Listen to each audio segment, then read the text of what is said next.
missing as a child. She was our biggest concern at this point. The parole violation was kind of a secondary thing because we just wanted to figure out who we should be, whether Jordan was actually it or whether we should be looking for someone else at this point. Permission to approach the witness and retrieve Exhibit 1.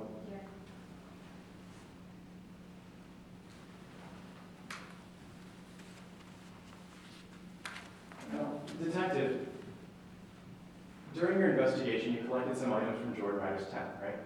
Yeah, that is correct. We collected some items from his tent. We collected some other items from just around the campground. Now, Dr. Quincy originally on July 16th told you that it could have been murder or it could have been an accidental death, correct? Yeah, they weren't 100% sure the first time. That happens quite often. And so you gave Dr. Quincy 3 items, correct? I gave him a few items, yeah. Some of them were what we found in Jordan's tent. I gave him some records of what we found in other places also. You only gave Dr. Quincy a stick, correct? You gave Dr. Quincy a shovel, correct? I believe so. And you gave Dr. Quincy a multi-tool, right? Yes, I gave him those. And it wasn't until after you gave Dr. Quincy these 3 items that Dr. Quincy told you that it was a homicide, correct? Well, she'd also seen the hiking staff at that point and had done measurements with that. But just to be clear, it wasn't until after those 3 items that it was determined a homicide, right? Yeah, it was not until after that report had come back asking for the items to be compared with the markings on her body. And then that was when we received the revised report as to having it be a homicide. And just to be clear, you didn't give Dr. Quincy any items from anyone else's tent, right? I didn't give them the physical items, but I did give them pictures and records so that if any of those items appeared to Dr. Quincy as to they could have been used, then we could give them those items. But at that point, Jordan was our primary suspect, so that is why we gave them the items from Jordan's. But she did have records as to the other items that we picked up. Permission to approach and tender Exhibit 23 in evidence. Yes. Now, during your investigation, you acquired some text messages from Parker Page, correct? Yes, that is correct. You would recognize those if I were to show those? Yes. Permission to approach the closing.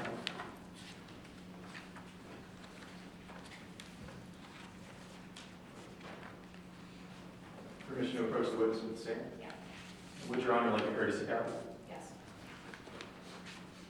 Now, Detective Chesney, I just handed you some text messages sent from Parker Page's cell phone, correct? Yes. And they don't look to be changed or altered in any way.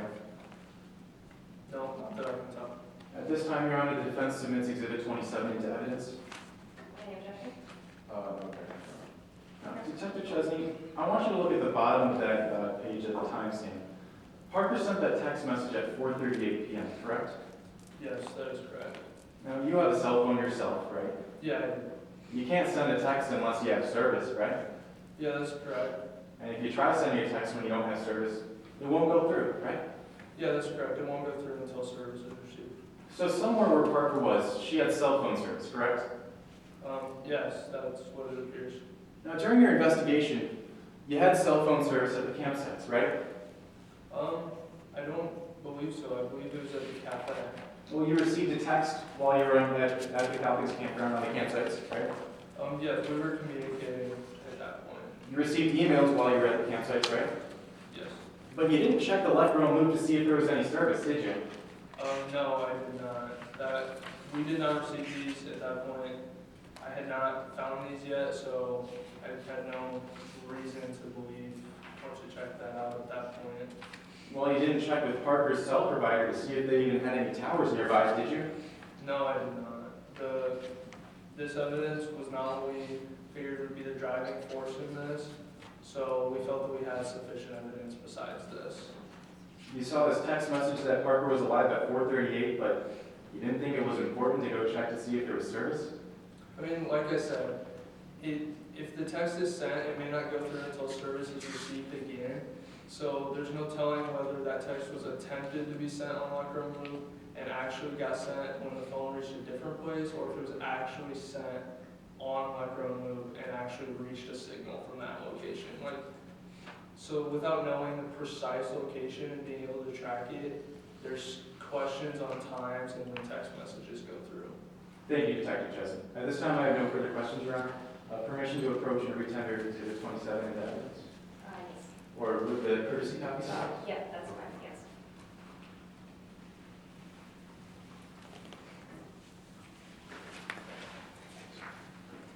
Anything direct?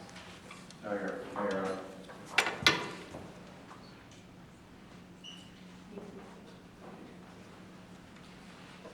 Anything from the state? Yes, Your Honor, prosecution would like to talk in the case.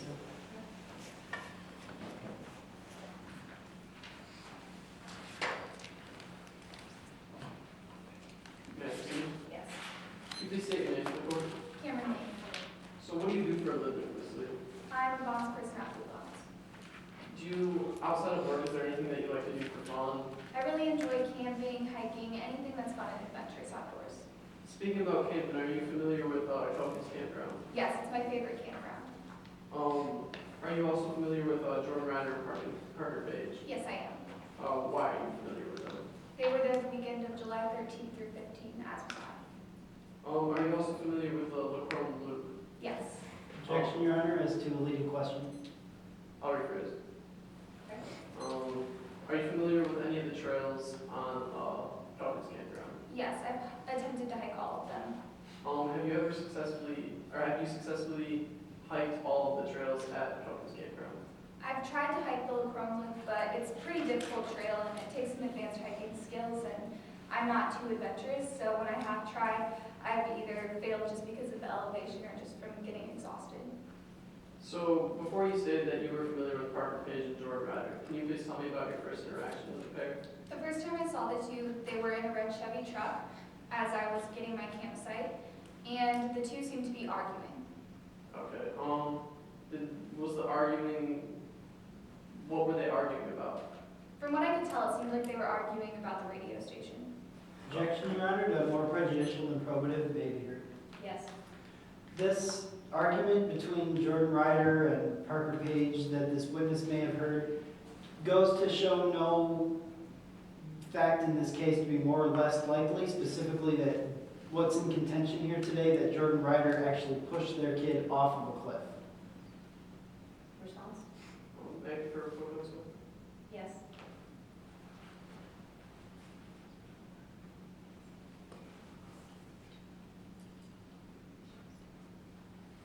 So, this was just a statement based on her rational perception that, them arguing could have led to an escalation of events, which further could have led to the eventual, pushing of Parker Page off the cliff.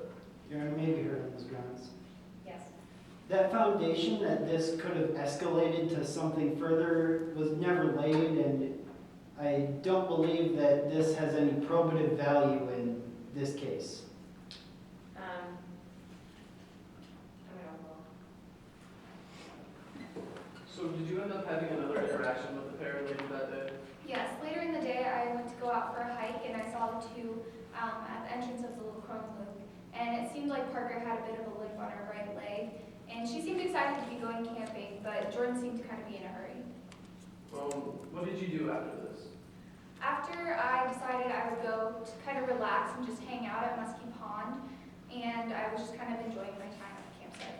Did you see anything while you were relaxing at Musty Pond? Yes, so around 4:30 in the afternoon, I saw Jordan cross the bridge to go back to his campsite, and then about 10 minutes later, I heard some footsteps, but I can't be sure who the footsteps were. So, did anything happen the next morning? The next morning at around 2:30 a.m., I was woken up at my campsite by a really loud truck.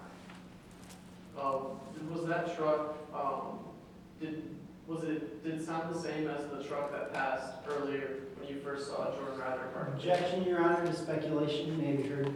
Yes. Just because this truck may have sounded the same doesn't actually mean that it was the same truck in question that Jordan Ryder was driving. Response? Just based on it was just a observation based on her rational perception that the muffler sounded exactly the same, and she was reminded of the same sound of the truck before.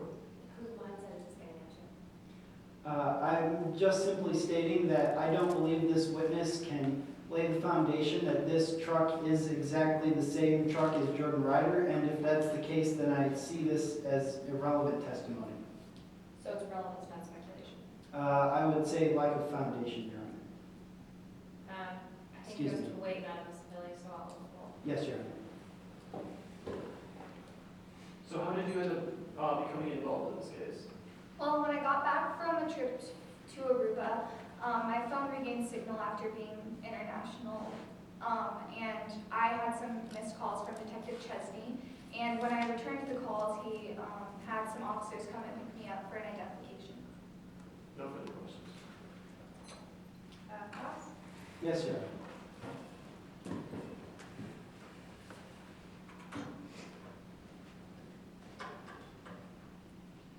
Ready to proceed?